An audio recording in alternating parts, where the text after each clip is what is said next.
როგორც ვხედავთ, წარბების პრობლემა არ მაქვს, მაგრამ ეს ყოველთვის ესე არ იყო, იმიტომ რომ მეც ვიყავი 2000-იანებში ისეთ ასაკში, როდესაც გავიყუტე წარბი არაერთხელ და მე აღარ მომდიოდო და რა თქმა უნდა აბუსალათინმა მიშველა. მაგრამ თუ გაქვს შენც ესეთივე წარბი და არიცი როგორ დაიყენო ისე რომ ძალიან აპრახილიც არ კონდეს და თან ქვემოთ ჩამოწეულიც არ კონდეს და მოკლედ ლამაზე დაიფიქსირო, მაშინ უყურე ამ ვიდეოს. ეს არის ანასტასია ბევერლი ჰილზის წარბის ფანქარი, რაც არის მართლა ძალიან კარგი და ხშირად ესეთი გავარდნილი პროდუქტები არ არის ხოლმე ესეთი კაი, მაგრამ ეს მართლა ძალიან კაია. Brow Wiz ესე ქვია და ფერი ამისი არის dark brown. ნახეთ როგორი წვრილი თავი აქვს. თითქმის საერთოდ არ ვაწვევი, უბრალოდ ვცდილობ რომ შევქმნა ილუზია კიდევ უფრო მსხვილი წარბის. ანუ ფაქტობრივად ჩრდილს ვხატავ და არა წარბის ღერებს. თონში გადაში გადავივარცხნი ხოლმე და მერე უკვე ყველაზე მნიშვნელოვანი რაც არის, რაც ვერც ერთმა წარბის გელმა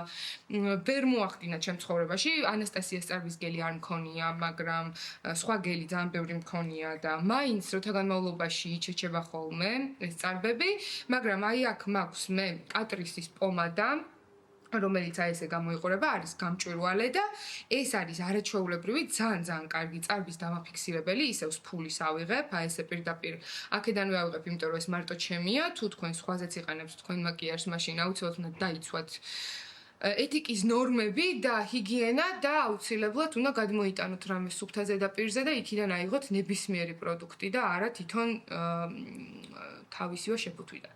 აი ესე პირდაპირ ნახეთ, ვივარცხნი ზემოთ და ძალიან კაი პროდუქტი არის ეს, საერთოდ არ ტოვებს არანაირ თეთრ კვალს, ისე ძალიან ლამაზად აფიქსირებს და თითოეულ ღერს ერთმანეთისგან ძალიან ლამაზად აცალკევებს. ნახეთ როგორ ლამაზად დააფიქსირა ჩემი წარბი. კატრისი ზოგადად ძალიან ბიუჯეტური ბრენდია და ასე რომ ცადეთ.